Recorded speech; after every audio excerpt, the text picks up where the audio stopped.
Sony and Fuji have never had a good relationship. Back in high school, when Fuji invented the yellow patches on the corduroy jacket in a vintage-like fashion, Sony, being a cold-blooded reptilian, made fun of Fuji. Why am I doing this? Ooh. Well, today we pit them together. What's better for wildlife? Same equivalence on paper. Who will win our hearts? All I want is the perfect camera. All I want is the perfect camera. I'm sorry if you think you're watching a YouTube video. You're not yet. YouTube has begun. So now, first impressions. Thank you, Sony. Thank you, Sony, for sending me the beast. I've been wanting to test this thing for so long. And little side rant. I missed the deal of the century. Yesterday, I see this. Finally, someone posted it. 2,400 Canadian for this and the 2x teleconverter. I hadn't tested it yet, though. I was like, I need to test it first. Once I test it, then I'll know. And then maybe I'll buy it. I should have just bounced.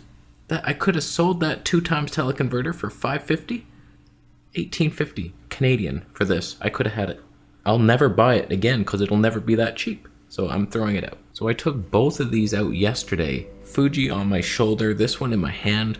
What a pain in the bitch that was the whole day. What a nightmare. This is first impression. Let's just talk about this. Oh God. Oh, I ruined. It's not. There's nothing there. First impression of the size.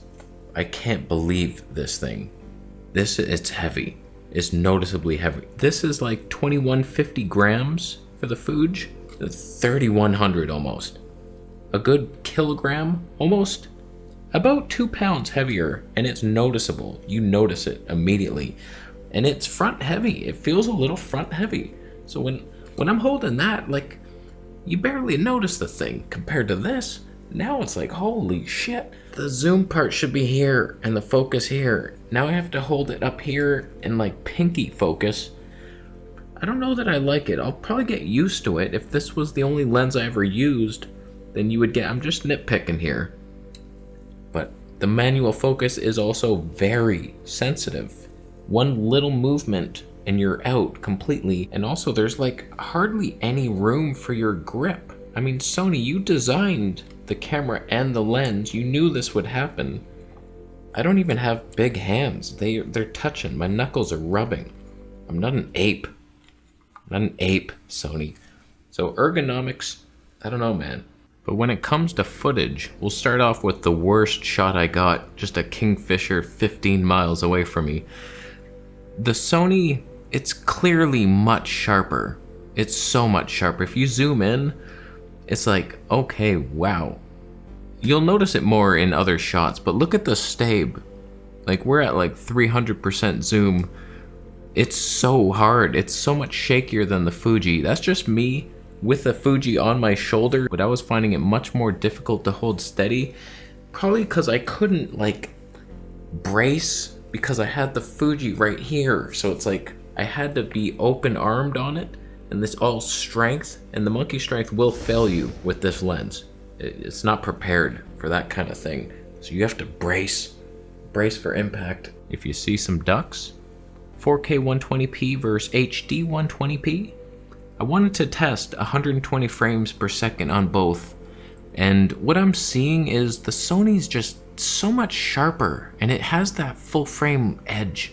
It does look better, but Fuji has the more natural colors. Sony's like very warm. They're both in auto white balance, but Fuji just will always have that color edge, the respectable vintage look that your grandmother would appreciate. But Fuji might just have the edge in 240 frames per second. I find Sony, it's soft. There's not much you can do about it. I don't know why it's so much worse. They're like designed for good 1080p. And they're not doing it, not to me, but that's a bitch.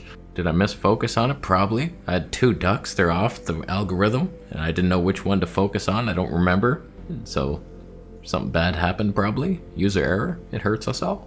Then I went down to my local Pond Brickworks, and my God, that Sony, I wanted to see how much sharper the 4K 120 was versus Fuji's HD 120, because Fuji looked so good until you compare it to the 4K, and it's like, oh man, that just, if you're happy with your gear right now, never compare it side by side versus something you think might be better, because you'll see it's better and then you'll lose money in this whole process. Don't do it.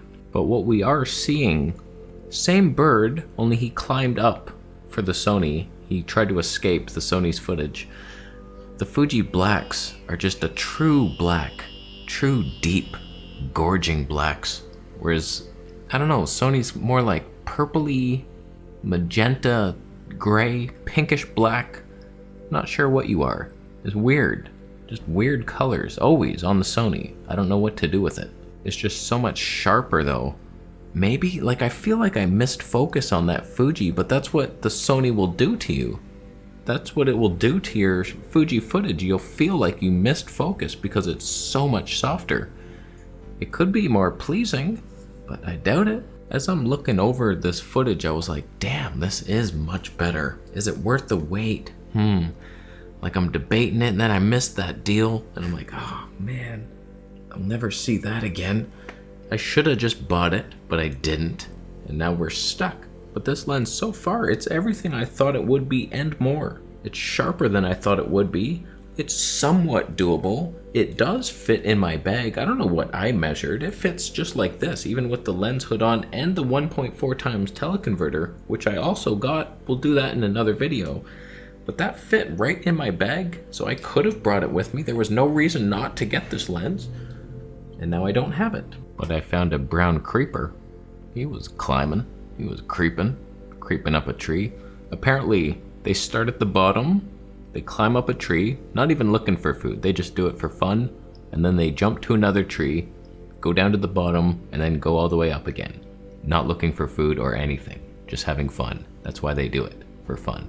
Nope, you're not picking at, you wouldn't eat a pine cone. Trust me, pine seeds, those suck. I hate that full frame just has that look. It's better, and it's heavier and more expensive, but it just has that full frame look. There's, like, I wasn't seeing much of a difference between the tonne. Like, Fuji blows out the background too, but I don't know, Sony does it slightly more, it seems. And there's something about it, the 3D pop of a full frame sensor, it's real.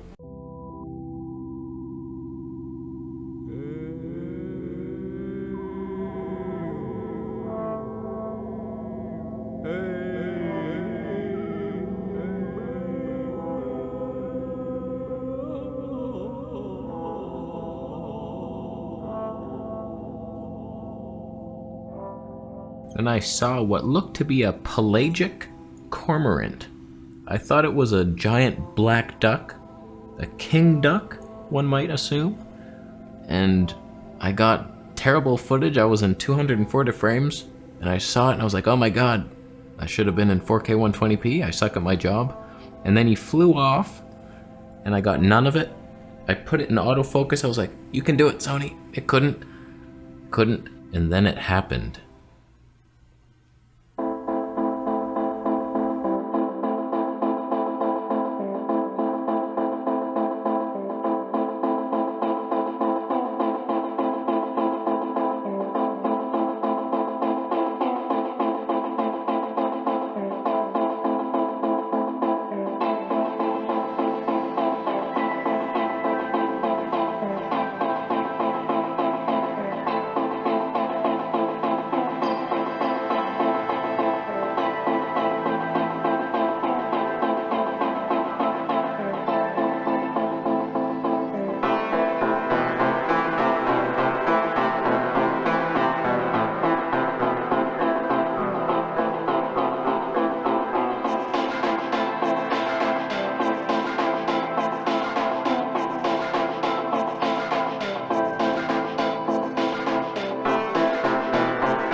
You know, it's funny, I saw these red fish, so I'm filming the fish. Sony was having trouble autofocusing on it, but I got some usable images.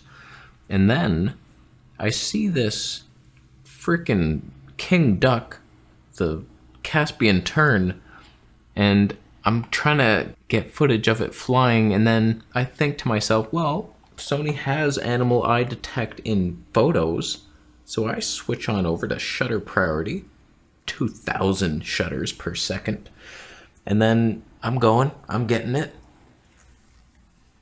That dickhead snatched one of my fish. What the hell's your problem, Casp? You piece of donkey shit. You're hungry? Oh, I'm Mr. Hunger over here feeding himself. Those were gifts to the lake. Somebody dropped them off yesterday. I saw a whole bunch of them. It was a whole school of fish. It was a gift, not to be stolen, you monkey. I don't know how I even got any of that. In my mind, what I was seeing through the viewfinder was like, oh man, none of it's in focus. Oh, it's shaky. The bird was out of my frame like 40% of the time. But it actually like tracked pretty well. It was in focus a good 75% of the time. Could be my settings or the fact that we have no animal eye detect in video, even though it's a flagship video camera. Why, Sony? Just the firmware. Just plug it in. Just plug it in with your MS-DOS system and update the damn thing, you piece of hunky shit. That is the thing that keeps me hesitant on buying a lens like this. Like, okay, I see the results, fantastic. Okay, I can manual focus, a little sensitive. I could get used to that. My autofocus settings, maybe not the best. We'll get used to that as well. But if we had animal eye detect across the whole frame, I wouldn't have to think about this stuff with the focus, and that would be so easy, and I'd be tracking things. One thing I forgot to mention about the ergonomics, you know we're going to be carrying it like this. That's the only way to carry this lens. So why not make this part comfortable in the hand? You have these upraised corners that are sharp, and they dig right into the palm. I drew blood so many times. So many lines of blood in my hand. And it's like, what are you doing? And it's like so top heavy, so it's always curved down, angled down to the ground. There's no grasshoppers down there, but be real with yourself. The Fuji has this little back thing, a little curve here. Like it's barely much, but it's like a perfect two-finger thing. Yeah, I guess it slightly goes down as well. It's got that angle downward, but I just noticed how much less comfortable this was to carry than what I'm used to with this thing. So final thoughts of my first impressions using this Sony lens versus the Fuji. I mean, I like the footage.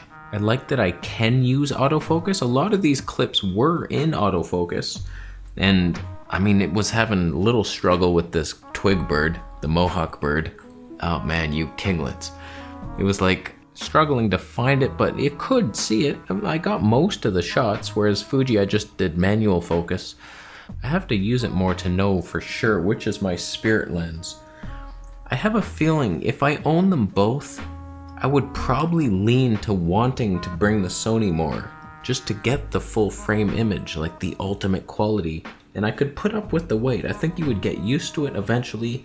I think that zoom, eventually you're used to it. You're doing it with the thumb, you're doing this with that finger, you would get used to that. I had gloves on, so I couldn't tell which was which. I couldn't feel anything. I think this is the better image. It's much heavier, much more expensive. It just, the animal eye detect firmware that we lack is holding me back. So until that's there, you got yourself no purchases, even though I would have bought it used, and you get no money from it. Punished to you. Even Gerald Undone was like, where's our focus breathing thing in your flagship camera? A1, you hate us. That's all we know for sure, you hate us. If you're wondering why the Stabe doesn't work, it's your doinky dink mount. Can't hold a lens like this. It's gonna fall off. Grow up. So I'm gonna take it out for a spin with the 1.4 times teleconverter without the Fuji, just be in my element, fully focused on the Sony.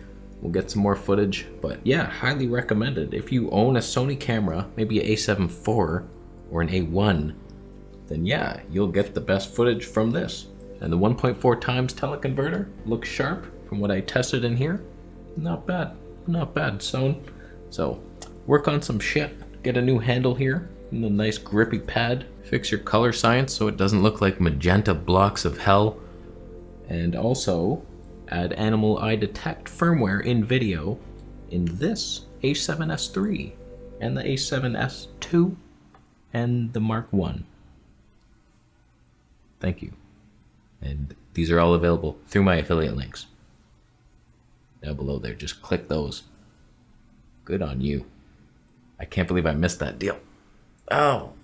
Subscribe to make up for it. And buy something. Buy me the lens through my affiliate link.